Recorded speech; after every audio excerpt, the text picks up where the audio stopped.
নমস্কার বন্ধুরা, আজকে আমি তোমাদের সঙ্গে বেঞ্চ বাইস সম্পর্কে আলোচনা করব। দেখো বেঞ্চ বাইস কি? তো বেঞ্চ বাইস হচ্ছে একটি ওয়ার্ক হোল্ডিং ডিভাইস যা ওয়ার্ক বেঞ্চের ওপর স্থাপন করা হয়।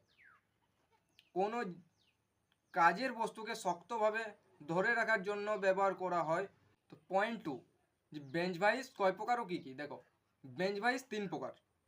1 number fixed bench vice, 2 number swivel bench vice, 3 number quick release bench vice. Bench vice তিন ধরনের হয়। তো 3 নম্বর পয়েন্ট হচ্ছে যে আমরা বেঞ্চ ভাইস কখন ব্যবহার করব।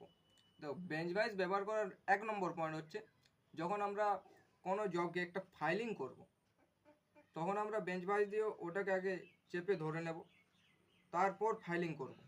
2 নম্বর পয়েন্ট, বেঞ্চ ভাইস ব্যবহার করার 2 নম্বর পয়েন্ট হচ্ছে আমরা যখন কোনো মেটেলকে যখন হ্যাকসো ব্লেড দিয়ে কাটবো।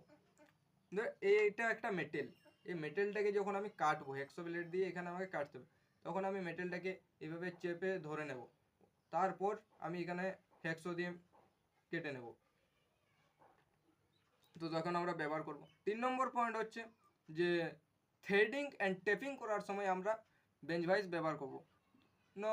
বলবে যে থ্রেডিং আর টেপিংটা কি? থ্রেডিং হচ্ছে একটা কোনো নাট, গাড়ির যে নাট বোল্টগুলো হয়, নাটটার ভেতরে যে থ্রেডটা কাটা থাকে, ওটাকে থ্রেডিং বলা হয়। দেখো 4 নম্বর পয়েন্ট যেটা আমি বলছি, 4 নম্বর পয়েন্টটা হচ্ছে খুব গুরুত্বপূর্ণ একটা পয়েন্ট, যে বেঞ্চ ভাইস কোন মেটেরিয়াল দিয়ে তৈরি করা। দেখো বেঞ্চ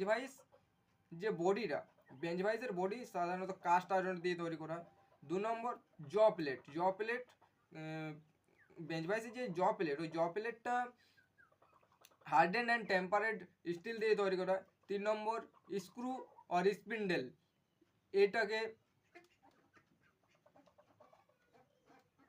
হাই কার্বন স্টিল বা অ্যালয় স্টিল দিয়ে তৈরি করা হয়।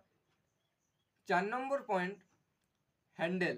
দেখো বেঞ্চ ভাইসের যে হ্যান্ডেলটা হয়, ওটা সাধারণত মাইল্ড স্টিল দিয়ে তৈরি করা হয়।